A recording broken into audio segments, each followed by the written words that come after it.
বাংলাদেশী পর্দায় আপনাদের সকলকে স্বাগত। আপনাদের সাথে রয়েছে আমি অরূপা। এখনকার মতো বিশেষ সংবাদগুলি হলো: ভারত সরকারের মাননীয় কেন্দ্রীয় স্বাস্থ্য ও পরিবার কল্যাণ এবং রাসায়নিক সার মন্ত্রী কর্তৃক উত্তর ত্রিপুরা, ঊনকোটি ও গোমতী জেলা ত্রিপুরায় সম্বন্ধিত জনস্বাস্থ্য পরীক্ষাগারগুলি ভিত্তি প্রস্তুর স্থাপন ও উদ্বোধন অনুষ্ঠান করা হয় ত্রিপুরা প্রজ্ঞা ভবনে। আগরতলা এদিন ভিডিও কনফারেন্সের মাধ্যমে নর্থ ইস্ট এর 7টি রাজ্যের এই প্রকল্প উদ্বোধন হয়। প্রত্যেক রাজ্যের মুখ্যমন্ত্রীরা এই প্রকল্পের উদ্বোধন করেন। এদিন ভিডিও কনফারেন্সের মাধ্যমে উদ্বোধন অনুষ্ঠানে উপস্থিত ছিলেন রাজ্যের মুখ্যমন্ত্রী অধ্যাপক ডক্টর মানিক সাহা, কেন্দ্রীয় স্বাস্থ্যমন্ত্রী মনসুখ মন্দবিয়া সহ আরো অন্যান্যরা। Early detection of disease, surveillance, monitoring of therapy also would provide accurate and timely data for analysis, research, information and policy decision to detect, prevent and respond to public health threats in real time. It will support block and district surveillance units and act as a hub to provide technical support to block public health labs and other peripheral laboratories for sample collection, testings and referrals as per Government of India guidelines. In integrated public health laboratories, around 147 tests may be done for smooth functioning of whole work. Dedicated manpower such as microbiologists, laboratory technicians, laboratory assistants and laboratory attendants would be present at IPHL. 2 IPHL are already established in equipments have been installed in Dholai district and South Tripura district. It will be functional at the earliest.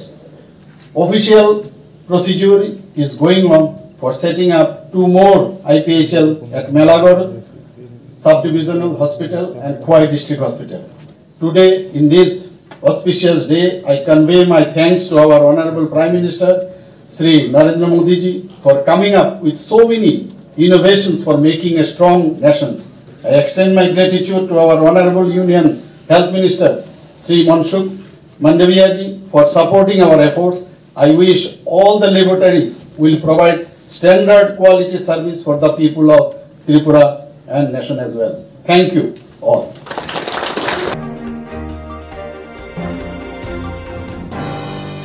অসুস্থ বাম নেতা নিশীথ দাস বর্তমানে তিনি রাজধানীর প্রধান referral হাসপাতালে জীবিত চিকিৎসাধীন। শুক্রবার অসুস্থ বাম নেতা নিশীথ দাসকে দেখতে জিবি হাসপাতালে ছুটে গেলেন কেন্দ্রীয় প্রতিমন্ত্রী প্রতিমা ভৌমিক। কথা বললেন নিশীথ দাসের সাথে, চিকিৎসকদের সাথে কথা বলে অবগত হলেন ওনার শারীরিক অবস্থার প্রসঙ্গে। রাজ্যের একজন বিশিষ্ট ব্যক্তিত্ব যিনি সেলফলেসলি সমাজের জন্য কোনো এক সময় খেটেছিলেন, নিশীথ দাস। উনি কাউন্সিলরও ছিলেন আগরতলা পৌর পরিষদের, তাছাড়া কমিউনিস্ট আন্দোলনের সঙ্গে যুক্ত ছিলেন এবং কেউ নেই ওনার, উনি নিজেই একজন ইনস্টিটিউট হিসেবে কাজ করেছেন। তো আমি গত 8 তারিখে প্রয়াত আমাদের সুরজিৎ দত্ত মহোদয়ের যে শ্রাদ্ধ বাসরে যখন গেলাম, আমাকে বাবুলদা বললেন যে নিশীথ দাস খুব অসুস্থ, উনি 22-23 দিন বা 24 দিনের মতো কোনো খাবার খাননি, একবারে অবস্থা খুব খারাপ, ওনাকে তোলা, ওনাকে ধরা, মানে 24-25 দিন যদি একটা লোক একটা জায়গাতে থাকে তার কী অবস্থা হয় সেটা আপনারা সহজে অনুমান করতে পারছেন। আমাদের সরকারি যে সুপার মার্কেটে উনি ছিলেন, তখন কেউ খোঁজ খবর উনি নেননি।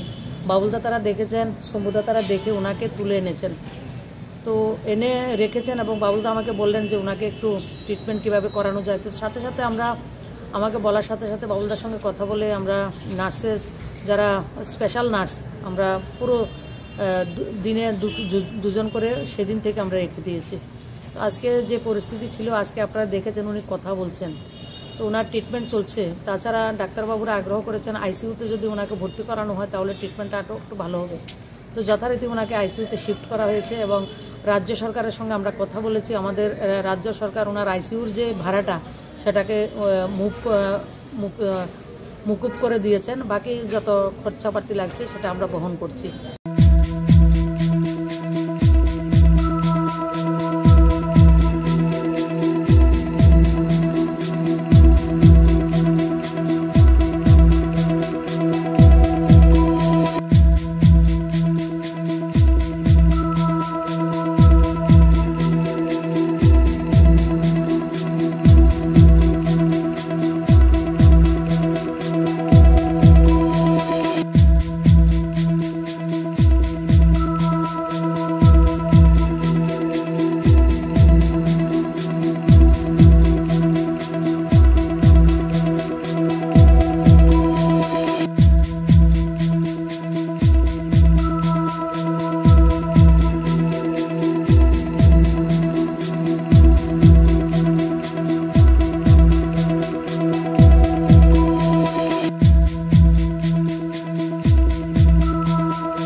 Lekina koktuma kaham hasini lokorangni bagai khunjukai kisa jora roi khnawi na jabadi ketaw jorani kaham shakduk mangduk naimung tuyei clinic tabuk nini ani jotini gana agotolo doliwono manthogo mong aragya da complete homeo health solution latest technique tei technology baikhe kaham shak na jadi mano aragya da complete homeo health solution romdi kahamke hamana shui maya angmani jingjal shakur eba bukurni bemar bekrengni bemar shir eba napni bemar bohogni bemar burirogni ri shumani jingjal kidney ni jingjal srairogni jingjal diabetes eba sugar ni jingjal lomno khobai dal bidal bemugrongni kahamke shak najari mano abno karibo kifek mani bai chawi jingjalo klai tongnai ro shak hamna musungka hangke Aragya the complete homeo health solution by Kurangi Mano. Nikuma Badar Tolilen RMS Germany, Krishnanagar Agartala, behind Oporupa Bakery and Cake Shop near Sani Mandir.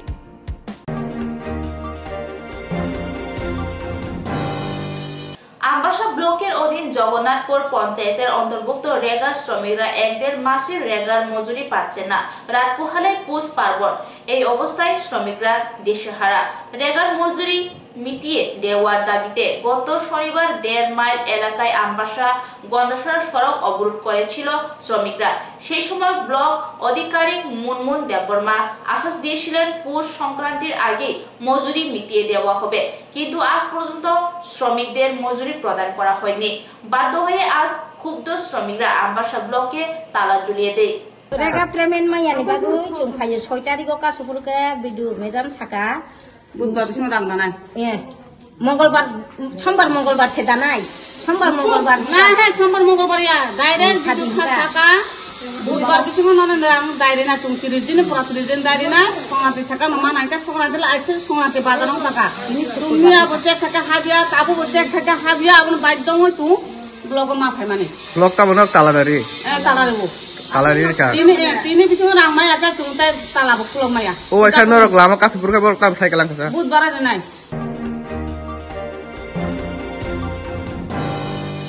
শুক্রবার নাগেশ্বরস্থিত horticulture research complex পরিদর্শন করেন রাজ্যের কৃষি এবং কৃষক কল্যাণ দপ্তরের মন্ত্রী Ratanlal Nath. ARC পদ্ধতিতে আলুর চাষ, সেই সঙ্গে টিপিএস পদ্ধতিতে কিভাবে আলুর চাষ করা হচ্ছে তা পরিদর্শন করেন তিনি। কৃষি এবং কৃষক কল্যাণ দপ্তরের মন্ত্রীর পাশাপাশি দপ্তরের সচিব অপূর্ব রায়, কৃষি অধিকর্তা শরদিন্দু দাস এবং হর্টিকালচার ডিপার্টমেন্টের অধিকর্তা ফণিভূষণ জমাতিয়া, হর্টিকালচার রিসার্চ কমপ্লেক্সের ডেপুটি ডাইরেক্টর রাজীব ঘোষ উপস্থিত ছিলেন। তোমাদের বলছিলাম একটু নোট করো, আমি যে তোমাদের বলছিলাম এটা হলো আমাদের সিস্টেমটা হলো এটা হলো টিপিএস সিস্টেম। এই টিপিএস সিস্টেমে দেখো কুয়াশা, শীতকাল কুয়াশা, তো আমি 12 ঘন্টা কীভাবে 10-12 ঘন্টা কীভাবে সূর্যের রশ্মি লাগাবো। এই জন্য আমরা যেহেতু আমাদের রিসার্চ সেন্টার, এই জন্য আমরা নিজেরা রিসার্চ সেন্টার বলে আমরা এই লাইট পুরো লাগিয়ে দিয়েছি, অর্থাৎ সূর্য রশ্মি না হলেও কৃত্রিম উপায়ে সূর্য রশ্মি লাগছে। তো এটা টিপিএস সিস্টেম, এটা কৃষকদের জন্য প্রচুর ব্যয়বহুল। এখন এই জন্য আমরা ভিয়েতনামের টেকনোলজি এনে আমরা এআরসি সিস্টেম যেটা বলছি, এটা এখন প্রত্যেক ডিস্ট্রিক্টে পাঠিয়ে দিয়েছি। তারা ধীরে ধীরে টিপিএস সরে গিয়ে এআরসি চলে আসবে এবং এটি আমরা শুরুয়াত করছি। 5 বছর পরে, 5 বছরের মধ্যে এআরসিতে আমরা আশা করি বীজ উৎপাদনে আমরা সহায় করব। এটি হলো আসল কথা। এই যে এখন কুয়াশা, অনেক দিন ধরে কুয়াশা চলছে, তাহলে নষ্ট হয়ে যাবে।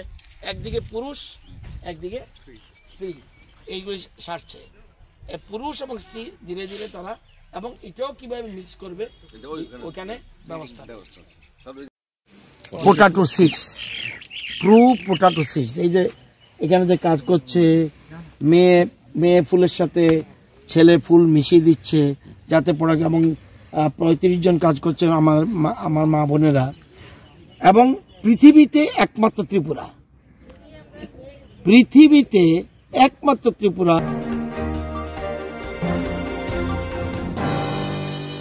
মুখ্যমন্ত্রী মুখ্যমন্ত্রীর আবাসন সংলগ্ন ত্রিপুরা শিশু কল্যাণ পরিষদ দীর্ঘ 10 মাস যাবৎ আয়া কর্মীরা বেতন না পেয়ে বিক্ষোভ দেখান। ঘটনার খবর পেয়ে ছুটে আসে আগরতলা পশ্চিম থানার পুলিশ। আয়ার কর্মীরা মুখ্যমন্ত্রীর কাছে করজোড়ে অনুরোধ করেন যাতে তাদের বিষয়টা গুরুত্ব দিয়ে দেখা হয় এবং তাদের বেতন মিটিয়ে দেওয়ার ব্যবস্থা করা হয়। ঘটনার খবর পেয়ে ছুটে আসেন ত্রিপুরা শিশু কল্যাণ পরিষদের অধিকারীদের বক্তব্য অনুযায়ী আগামী 2-1 মাসের মধ্যে তাদের বেতন মিটিয়ে দেওয়া হবে বলে জানা যায়। স্টাফরা সব মিলিত হয়েছে, আমরা 10 মাস ধরে বেতন পাইতেছি ত্রিপুরা কাউন্সিল ফর চাইল্ড ওয়েলফেয়ারের আন্ডারে আমরা চাকরি করতেছি। একটা আগরতলা, একটা নতুন নগর, একটা উদয়পুর শিশু কেন্দ্র, 3টা শিশু কেন্দ্র।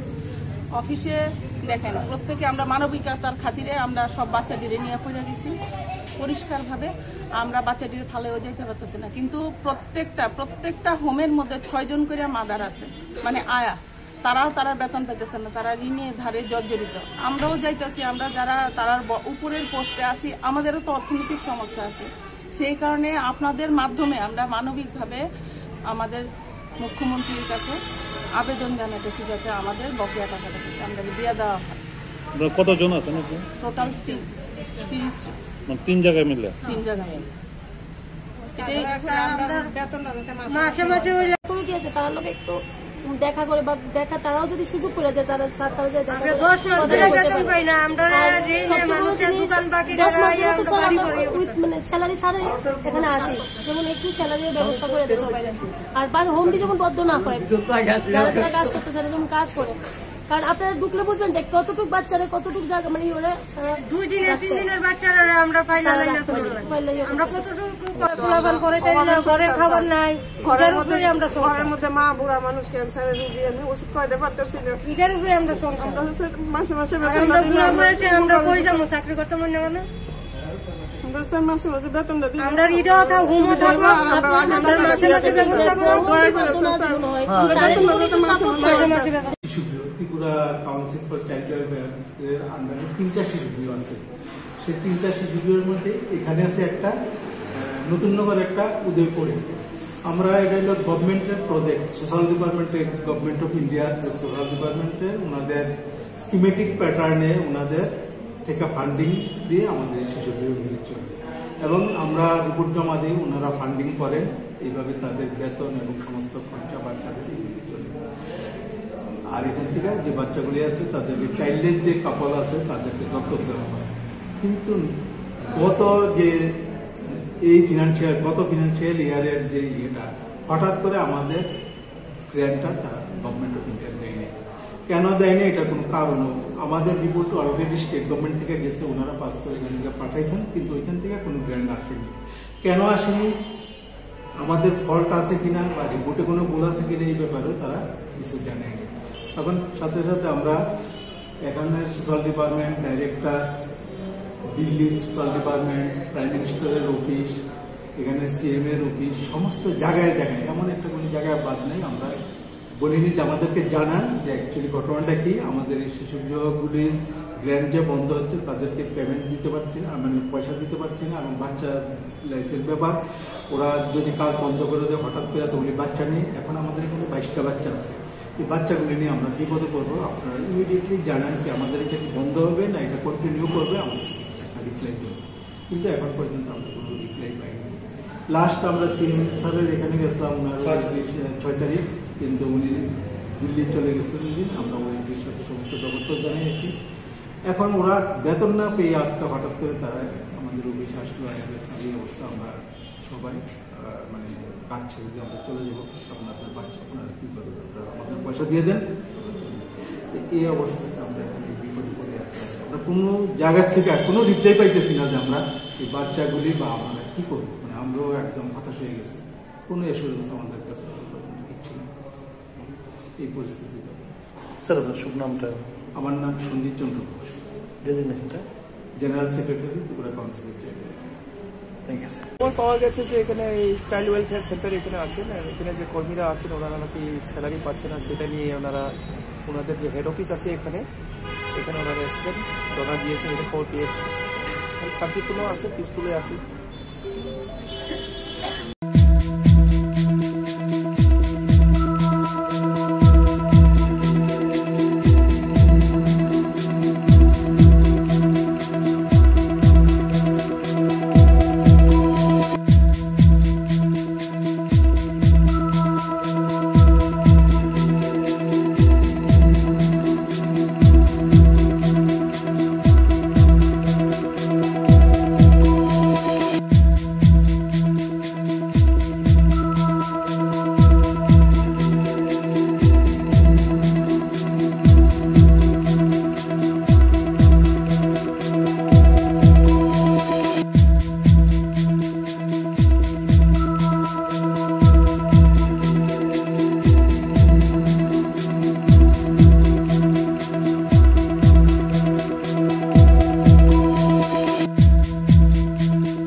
Hama kaham hasini lokorongni bagai khunjukaye kisa jora roi khnawai naijabadi ketaw jorani kaham sakduk mangduk naimungtui clinic tabuk nini ani jotini gana agotolo doliwono manthogo mong arogya da complete homeo health solution latest technique tei technology baikhe kaham sak najadi mano arogya da complete homeo health solution romdi kahamke hamana shui maya angmani jingjal shakur eba bukurni bemar bekrengni bemar shir eba napni bemar bohogni bemar buri rogni ri shumani jingjal kidney ni jingjal srai rogni jingjal diabetes eba sugar ni jingjal no khobai dal bidal bemugrongni kahamke sak najari mano abno karibo kifek mani bai chawi jingjalo klai tongnai ro sak hamna musungka hanke arogya the complete homeo health solution by Kurangi Mano.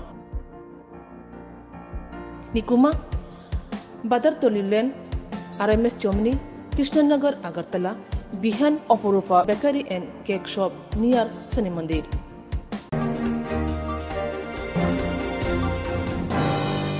নদী ভাঙনের ফলে বহুদিন ধরে বিভিন্ন দিক থেকে ক্ষয়ক্ষতির শিকার হচ্ছেন কুমারঘাটবাসী। আজ দপ্তরের আধিকারিক এসডিও সহ এলাকার বিধায়ক ভগবান চন্দ্র দাসের নেতৃত্বে একটি টিম নদীর বর্তমান অবস্থা পরিদর্শন করেন। যে পার রয়েছে সেই কয়েকটা জায়গাতে আমরা ভিজিট করছি। আমার সঙ্গে দপ্তরের আধিকারিকগণ রয়েছেন, এখানকার চিফ এসি এবং এক্সিকিউটিভ ইঞ্জিনিয়ার এসডিও, এলাকাবাসী এবং প্রধান সহই উজানদুতপুর, বেচরা এবং বিদ্যাসাগর, সোনাইমুড়ি এই কটা জায়গায় প্রচণ্ডভাবে নদী ভাঙ্গন বিগত কয়েক বছর ধরেই এগুলা চলে এসছে। এইবার এমন একটা পরিস্থিতি যে অনেকেই মানে বাড়িঘর পর্যন্ত চলে গিয়েছে এই ভাঙ্গনের ফলে। তো যার কারণেই এটা কিভাবে এটাকে আটকানো যায় তার জন্য আমরা এটা প্রত্যক্ষভাবে সেটাকে একটা পরিদর্শন করি এবং সেই ব্যাপারে কতটুকু মানে আমরা ব্যবস্থা নিতে পারি তার জন্যই একদম প্র্যাকটিক্যাল ফিল্ডে এসে সেটা দেখছি এবং নিশ্চিতভাবে এগুলো আমরা তার এস্টিমেট যাবে এবং তার একটা স্যাংশন এনে এগুলো করানো হবে এলাকাবাসীর স্বার্থে, যেন সবাই যেন তাদের জমি রক্ষা করতে পারে, বাড়িঘর রক্ষা করতে পারে। আমরা বিগত বছরে অনেক জায়গায় করেছি, একদম উজানদুতপুর থেকে শুরু করে সোনাইমুড়ি পর্যন্ত অনেকগুলো জায়গায় আমরা সেটা করতে পেরেছি, যার ফলে অনেক পরিবার বেঁচে গিয়েছে, অনেক জমি আমরা বাঁচিয়ে নিতে পেরেছি। তো আরও কিছু অংশ রয়ে গিয়েছে, অল্প কিছু অংশ, সেই জায়গাটাকে কিভাবে করা যায় তার জন্য আজকে আমরা দপ্তরের আধিকারিক সহ এখানে আমরা এসছি এবং দেখছি এবং আমরা আশ্বস্ত করছি সেই বিষয়ে যে আমরা চেষ্টা করব সেটা যত তাড়াতাড়ি সম্ভব ভাঙ্গনটাকে রোধ করার জন্য, যে কোনো টেকনিক্যালি যে পদ্ধতি রয়েছে সেই পদ্ধতি অনুসারে। কোন কোন এলাকা গিয়েছেন? উজানদুতপুরে আমরা গিয়েছি, এই মুহূর্তে আমরা বেচরা 1 নম্বর ওয়ার্ডে রয়েছি এবং পরবর্তী সময়ে আমাদের বিদ্যাসাগর গ্রাম পঞ্চায়েত এবং সোনাইমুড়ি, শান্তিপুর এই আরো 3টি জায়গাতেই রয়েছে। বিশেষ করে যেগুলা মানে বেশি ভাঙছে, যে জায়গাতে বেশি ক্ষতি হচ্ছে সেই জায়গাটাকেই আমরা আপাতত প্রায়োরিটি দিচ্ছি।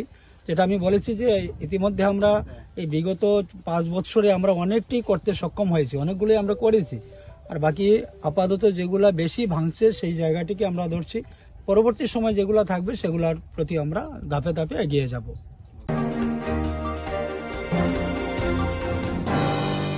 এখনকার মতো সংবাদ এখনই শেষ হলো। পরবর্তী সংবাদের জন্য চোখ রাখুন শ্রাবজাতি পর্দায়।